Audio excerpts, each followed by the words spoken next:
Will. अब कुछ बच्चे जो विदेशों में बैठे हुए हैं उनको आज थोड़ा इंग्लिश की प्रॉब्लम आ रही है, वो इंग्लिश सीखना चाहते हैं, तो वो बच्चे ये कह सकते हैं, अगर मुझे इंग्लिश सीखनी भी पड़ी तो मैं सर को फोन करके सीखूंगा। तो इसकी इंग्लिश क्या होगी?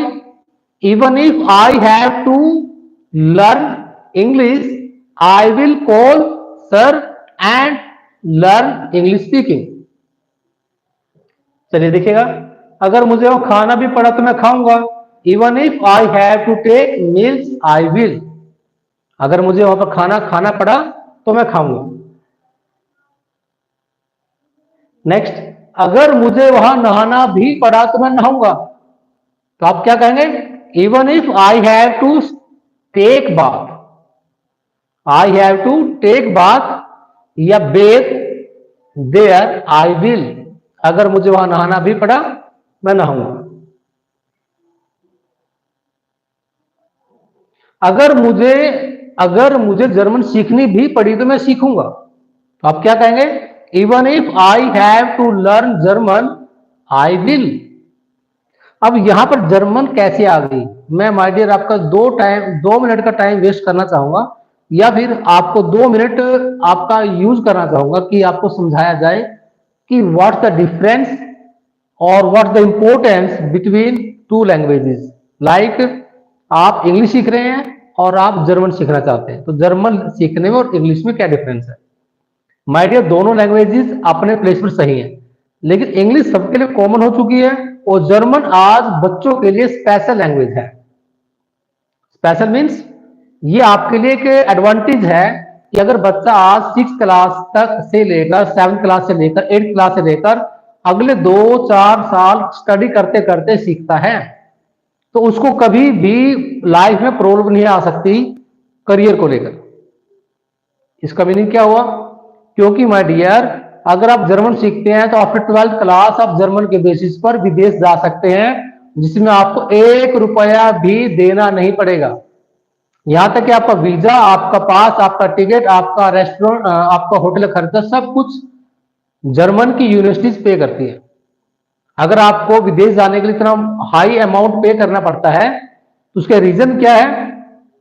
कि हमारे बीच में बैठे हुए एजेंट्स, और एजेंट्स पैसा खाते हैं, तो इसीलिए हमको इतने हाई अमाउंट पे करना पड़ता है और हमें ऐसे लगने लग जाता है कि ऐसा हो ही नहीं सकता कि हम फ्री में विदेश जा सके या विदेश जाकर स्टडी कर सके। लेकिन जर्मन कंट्री ने अपने जर्मन लैंग्वेज को प्रोमोट करने के लिए बच्चों को जर्मन लैंग्वेज दे रहा है, सिखा रहा है और उनको अपने उस लैंग्वेज के बेसिस पर बुला रहा है। और इससे रिलेटेड कोई भी जानकारी आपको चाहिए तो आप कॉल भी कर सकते हैं। नंबर 2, आप यूट्यूब पर देखिए, वहां से आपको उसके बारे में जानकारी मिल जाएगी। अगर आपको लगता है कि सर झूठ बोल रहे हैं तो इससे रिलेटेड कोई भी डाउट आपका है तो यूट्यूब पर जाइए और पूछिए। चलिए माय डियर, हम कंटिन्यू करते हैं अपना structure, advance structure number 4। I think ये हो चुका है। स्ट्रक्चर नंबर 4, देखिए यहां पर लिखा हुआ है deliberately plus verb plus object. Deliberately का मीनिंग होता है जानबूझकर। तो हम कहेंगे वह जानबूझकर मुझे अनदेखा कर रहा था। तो आप क्या कहेंगे? He was deliberately, he was deliberately ignoring मी। यानी डेलिब्रेटली के बाद यूज होगा वर्ब और उस वर्ब के बाद यूज होगा ऑब्जेक्ट जिसको इग्नोर किया गया, अनदेखा किया गया। तो आप कहेंगे he was deliberately ignoring me. Clear? चलिए देखिए नेक्स्ट, या she was deliberately doing all this,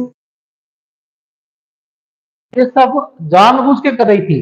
तो आप कहेंगे she was deliberately doing all these things. ये सारा काम, ये सारी बातें, सारे काम वो लड़की जानबूझ के कर रही थी। नेक्स्ट देखिए, I give you 20 seconds and you have to make sentence on this sentence. Please बनाइए, 20 seconds आपके पास।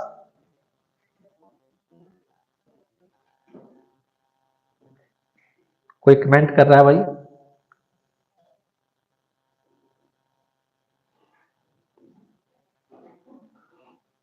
कमेंट है यहां पर, देखते हैं। कमेंट है यहाँ पर।